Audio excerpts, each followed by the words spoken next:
अगर आप भी चाहते हैं कि आप ध्यान की उस सर्वोत्कृष्ट अवस्था तक शीघ्रता से पहुंच जाएं, कुछ ही दिनों में पहुंच जाएं, तो आप इस वीडियो को अंत तक अवश्य देखना। ध्यान तो सब करते हैं, लेकिन किसी के जीवन में ध्यान का प्रभाव उतरा है ऐसा नहीं लगता है। क्यों? क्योंकि सही विधि हमें पता नहीं होती। हम यूं ही कहीं से सुनकर ध्यान करना आरंभ कर देते हैं, उसका असर नहीं होता है। जो विधि आपको इस वीडियो में बताई जाएगी वो विधि आरंभिक अवस्था वाले साधकों के लिए है और शिव महापुराण के आधार पर यह विधि बताई जाएगी। आपने प्रैक्टिस करनी है, फिर इसका प्रभाव आपने हमें चैनल के ऊपर बताना है। सबसे पहले हमारे चैनल से जुड़े रहें। शिव का ज्ञान यहाँ प्रस्तुत किया जाता है विशेष रूप से। दर्शकों, ध्यान दो प्रकार का होता है शिव महापुराण के अनुसार। पहला ध्यान स्थूल ध्यान, सब बीज सब विषय यानी किसी प्राकृतिक वस्तु का आलंबन लेकर, आश्रय लेकर जो ध्यान किया जाता है वो ध्यान का पहला प्रकार होता है। दूसरा प्रकार निराकार का ध्यान, परमात्मा के निष्कल स्वरूप का ध्यान, जो कुछ नहीं है उस स्थिति का ध्यान, यह दूसरा प्रकार होता है। साधक को सर्वप्रथम शिव महापुराण के अनुसार स्थूल का ध्यान करना चाहिए। अब स्थूल का ध्यान कैसे करना है वो विधि इस वीडियो में सरल भाव के साथ बताई जाएगी। अंत तक सुनना, इसे जीवन में धारण करना, आपको अवश्य लाभ होगा। हम शिव कृपा के माध्यम से कह सकते हैं। दर्शकों, ध्यान करने से सबसे पहले प्राणायाम करना अनिवार्य है, यानी अपने श्वास क्रिया को शुद्ध करना अनिवार्य है। वो कैसे होगी? आपको सबसे सरल अभ्यास करना है। लंबा गहरा श्वास अपने अंदर भरना है। कैसे? किस स्थिति में? सबसे पहले पद्म आसन में बैठ जाना है। पद्म आसन में बैठे या सिद्धासन में बैठे या सुखासन में बैठे, अपनी सुविधा के अनुसार किसी आसन पर बैठकर लंबी गहरी श्वास भीतर भरनी है और यथाशक्ति जितनी आप में सामर्थ्य है उसके अनुसार श्वास को अपने भीतर थाम कर रखना है, जिसे कुंभक कहते हैं। और जब लगे कि अब सांस और नहीं रोकी जा सकती तो उसे धीरे धीरे बाहर निकाल देना है। रेचक, पूरक, कुंभक, ये स्थितियां होती हैं।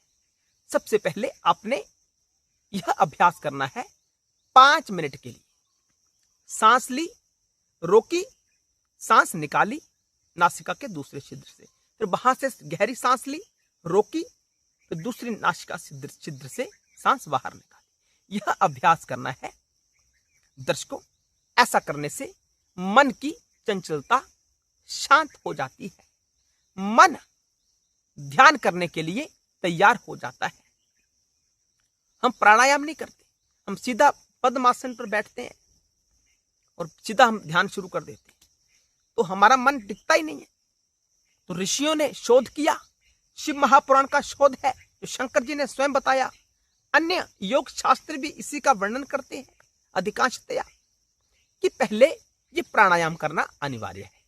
दर्शकों, दूसरी स्थिति में शंकर जी की मूर्ति की कल्पना करनी है। हम सबने बाहर शिव जी की मूर्ति तो देखी है, मानव की तरह शरीर होता है, त्रिपुंड धारण किए हुए, नील वर्ण, नीले शरीर वाले, गले में सर्प, चंदा का आभूषण, जटाजूट, भस्मधारी, गंगाधर, रुद्राक्ष धारण किए हुए शिव जी का यही स्वरूप है ना? या और भी कुछ आपने देखा है नृत्य करते हुए? ध्यान करते हुए इस चित्र को पहले कल्पना में लेकर आना है, अपनी कल्पना में।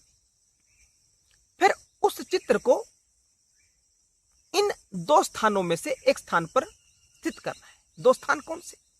एक तो हमारा हृदय चक्र में शंकर जी की उस मूर्त को स्थित करना है, बिठाना है। नहीं तो आप इसके स्थान पर भौहों के मध्य में, भ्रिकुटी में शंकर जी की उस मूर्त की स्थापना कर सकते हैं। उस मूर्त को निरंतर सतत भाव के साथ निहारना है, आंखें बंद करके उस मूर्त को देखते रहें, देखते रहें, देखते रहें।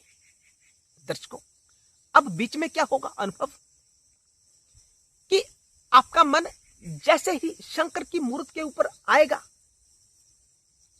तो वह बाहरी विषयों की तरफ भागेगा, क्योंकि हमने उसे ऐसा बना दिया है कि तू संसार के बारे में ही चिंतन करता रहे, अंदर की बात मत कर। वो भागेगा बाहर की तरफ कि मैं पैसे का चिंतन कर लूं,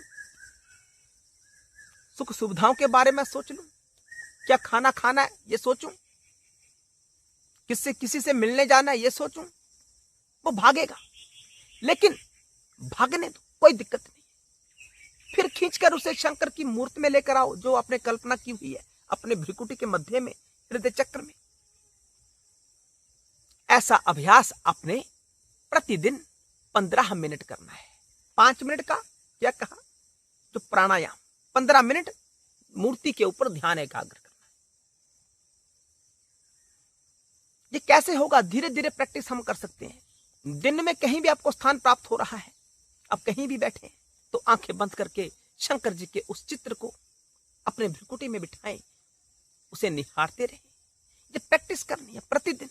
अधिक समय है तो आप इस प्रैक्टिकल को और अधिक कर सकते हैं। दर्शकों, तीसरा जो पड़ाव होगा ध्यान परिपक्वता का, ये बड़ा गहरा है, सुनने वाला विषय है। जब हम किसी तस्वीर को बार बार निहारते हैं ना, तो धीरे धीरे कुछ मिनटों में, आरंभिक अवस्था में तो कुछ सेकंड्स में ही वो ओझल होने लगती है। वह तस्वीर हमारे ध्यान से अदृश्य होने लगती है, यानी मिट जाती है, नष्ट हो जाती है। तो समझ जाना कि हमारा ध्यान अभी परिपक्व नहीं है, अभी हमें और अधिक आवश्यकता है प्रैक्टिस करने की। दर्शकों, फिर से उस चित्र के ऊपर ध्यान एकाग्र करें। ऐसे निरंतर करते करते जब वो धुंधली तस्वीर जो पहले हो रही थी वो स्पष्ट दिखाई देना आरंभ ना हो जाए, तब तक कैसी मूर्त आपके सामने शंकर जी की स्थूल भाव में पड़ी हुई आपके सामने, वैसा चित्र आपके भीतर, आपके ध्यान में ठहरना चाहिए। यानी शिव के रूप में रम गया, ऐसी भावना जब जागृत हो जाती है कि जब आपका चित्त शिव के स्वरूप में रम गया, उसका अलग कोई अस्तित्व ही नहीं रहा, तो समझ जाना कि आपका जो साकार ध्यान है वह परिपक्व हो चला है। दर्शकों, इसी स्तर के बाद हम सूक्ष्म ध्यान में प्रवेश करते हैं, निराकार के ध्यान में प्रवेश करते हैं। सीधा ही निराकार का ध्यान करेंगे, मूर्ति का ध्यान नहीं करेंगे तो बात नहीं बनेगी। बात बने, असर दिखे, समय यूं ही व्यर्थ ना चला जाए, तो शिव महापुराण का जो महाग्रंथ जो ध्यान के बारे में कहता है, शिव का वाक्य है, उसे अवश्य अपनाएं और इस चैनल से हमेशा के लिए जुड़ जाएं। आप सक्षम है तो चैनल को ज्वाइन करें, सक्षम नहीं है तो कमेंट किया करें कि आपको कैसा लगता है। आगे कम से कम 5 लोगों को अवश्य शेयर किया करें। शिव के इस ज्ञान यज्ञ में आप भी आहुति डालें। दर्शकों, धीरे धीरे हम चैनल के ऊपर ध्यान की सभी अवस्थाओं को लेकर आपके सामने प्रस्तुत होंगे। अगर आप हमें अच्छा सहयोग करेंगे, हमें लगेगा कि साधकों को लाभ हो रहा है। अगर साधकों को कोई लाभ ही नहीं होगा तो हमारे वीडियो बनाने का क्या उद्देश्य रहेगा। हर हर महादेव।